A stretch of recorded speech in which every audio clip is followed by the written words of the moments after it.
Baik, perkenalkan nama saya Laude Abdul Aziz Ahmad. Saya berasal dari kelas A3 Farmasi Universitas Mandala Walia Kendari. Sini saya akan menjelaskan tentang alkil halida. Alkil halida atau organ halogen merupakan senyawa yang mengandung karbon, hidrogen, dan halogen. Senyawa organ halogen terbagi atas tiga, yaitu alkil halida, aryl halida, dan halida finilik. Alkil halida adalah senyawa hidrokarbon baik jenuh maupun tak jenuh di mana ada satu atau lebih atom hidrogen pada sebuah alkana yang digantikan oleh atom-atom halogen, seperti fluorin, klorin, bromin, atau iodin.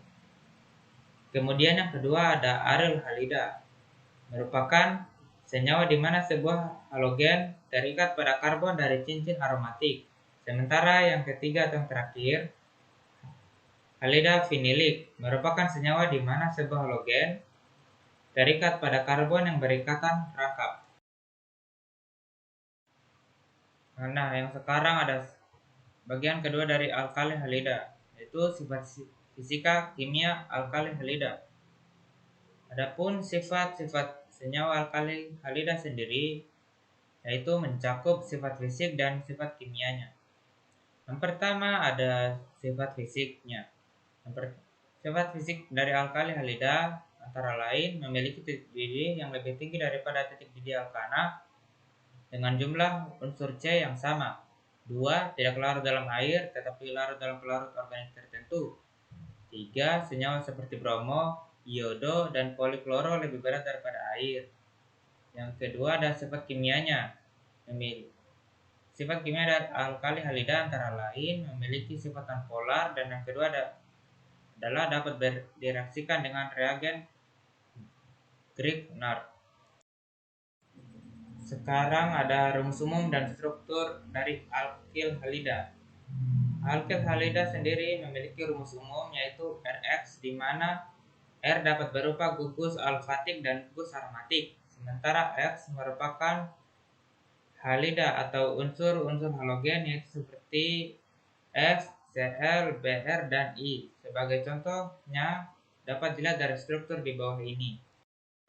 Kemudian ada ikatan sigma CXCCI terbentuk oleh tumpang tindih satu orbital atom halogen dan suatu orbital hibrida atom C alkil halida tergolong atas 3, yaitu alkil halida primer RCH2X, alkil halida sekunder R2CHX, dan alkil halida tersier R2CX. Maksud dari alkil halida primer yaitu gugus halida yang terikat pada C primer, contohnya seperti CH3, CH2Br atau etil bromida.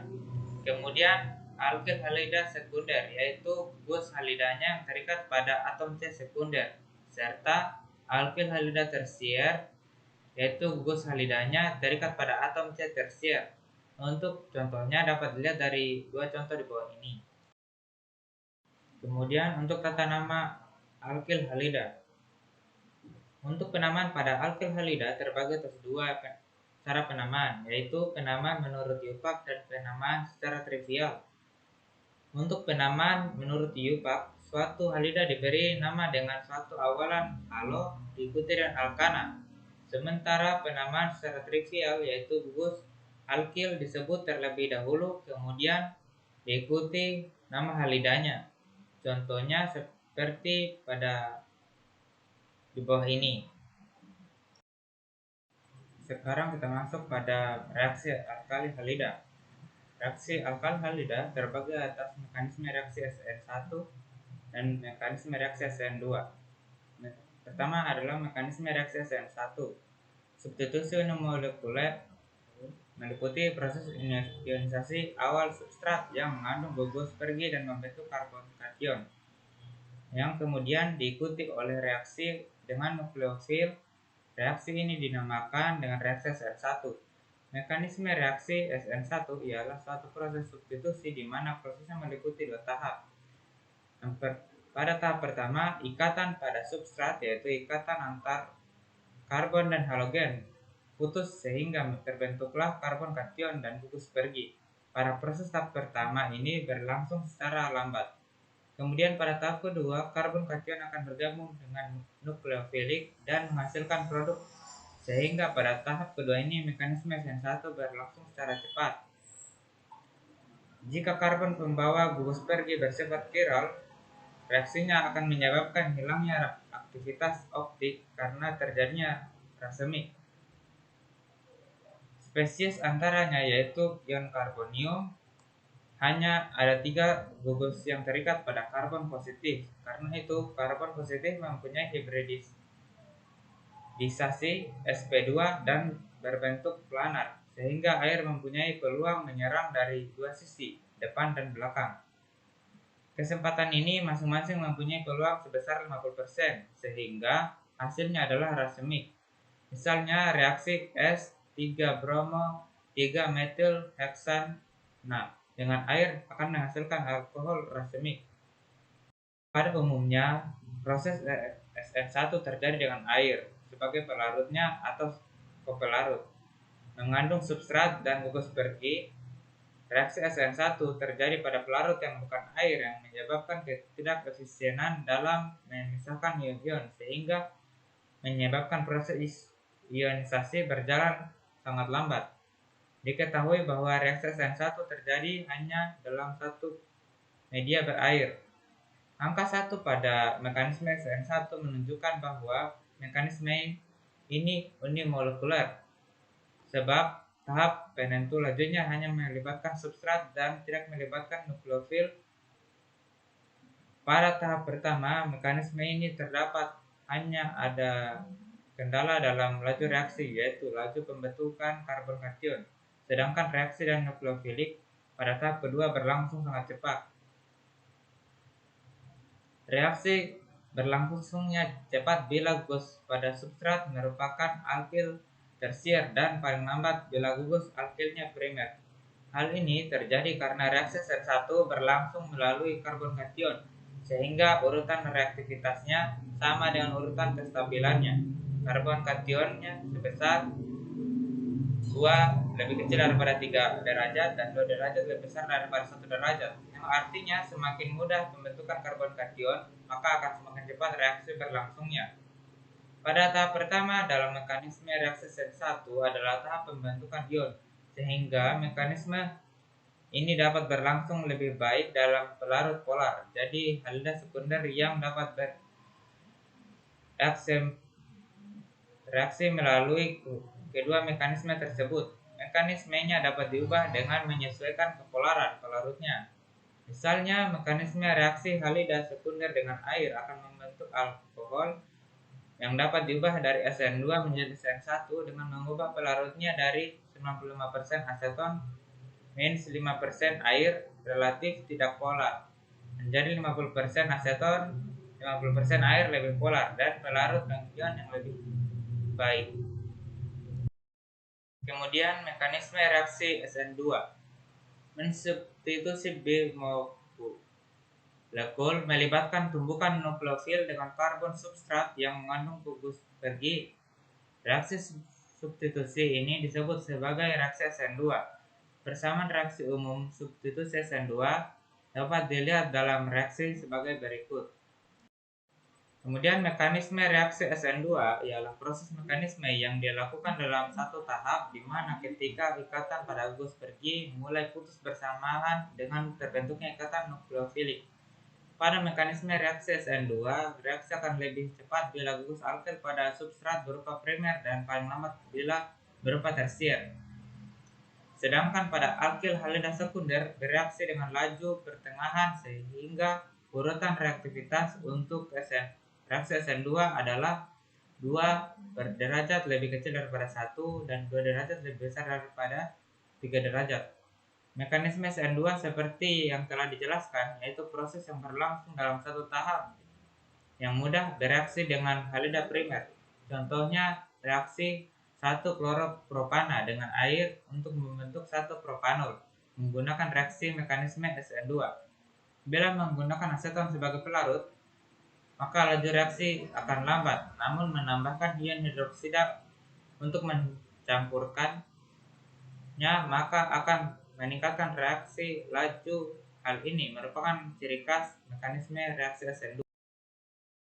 Dalam reaksi biomolekuler, laju ini tergantung pada konsentrasi dari keduanya, yaitu alkyl klorida dan ion hidroksida. Dalam mekanisme reaksi 1-klorpropana dengan air ion klorida dan pada saat bersamaan akan membentuk ikatan antar atom karbon sp3 dengan ion hidroksida.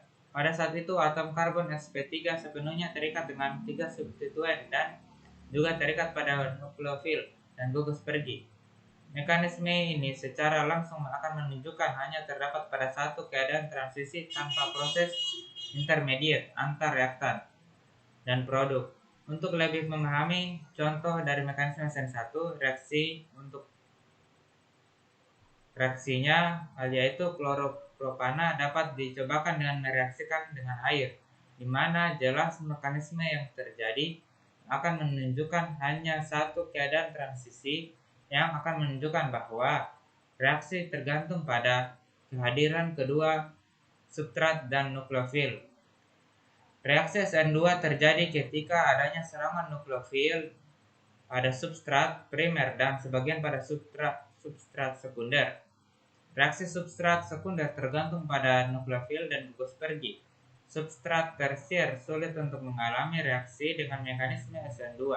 Keseluruhan tingkat reaksi tergantung dari konsentrasi nukleofil dan konsentrasi substrat, sehingga dalam hal ini disebut dengan orde kedua. Mekanisme ini akan mensyaratkan bahwa nukleofil akan menyerang substrat dari arah belakang, sehingga substituen organik akan membalikan konfigurasi reaksi. Suatu enantiomer S akan berubah menjadi sebuah enantiomer R, sehingga ini disebut juga dengan inversi Walden. Kemudian yang terakhir ada pembuatan alkyl halida. Senyawa alkyl halida dapat diperoleh melalui beberapa cara, yaitu dari alkohol halogenase alkana, adisi hidrogen halida dari alkena, dan adisi halogen dari alkena dan alkuna. Pertama, ada pembuatan dari alkohol. Pembuatan alkyl halida dapat diperoleh dari alkohol, adapun reaksinya dapat dilihat sebagai berikut. Halogenase alkana, pembuatan alkyl halida dapat diperoleh dengan reaksi halogenase alkana, adapun reaksinya dapat sebagai berikut. Dari ketiga reaksi tersebut dapat diketahui bahwa jika dilakukan halogenase terdapat alkana primer, maka akan terbentuk suatu alkyl halida primer dan alkyl halida sekunder. Sementara jika dilakukan halogenase terhadap alkyl halida sekunder, maka akan terbentuk alkyl halida tersier dan alkyl halida sekunder. Kemudian yang kedua ada adisi hidrogen halida dari alkena. Pembuatan alkyl halida dapat dilakukan dengan cara reaksi adisi oleh hidrogen halida. Reaksinya dapat sebagai berikut. Dari reaksi tersebut, setelah ikatan rangkap C dan C terputus menjadi ikatan tunggal, maka H+ dan Br- akan mengikat pada dua atom C. Dan yang ketiga ada adisi halogen dari alkena dan alkuna. Pembuatan alkyl halida dapat dilakukan dengan cara reaksi adisi alkena dan alkuna. Reaksinya dapat dilihat sebagai berikut. Sekian dari apa yang dapat saya sampaikan. Saya mohon maaf atas segala kekurangannya. Dan saya akhiri, wabillahi taufiq wal hidayah. Wassalamualaikum warahmatullahi wabarakatuh.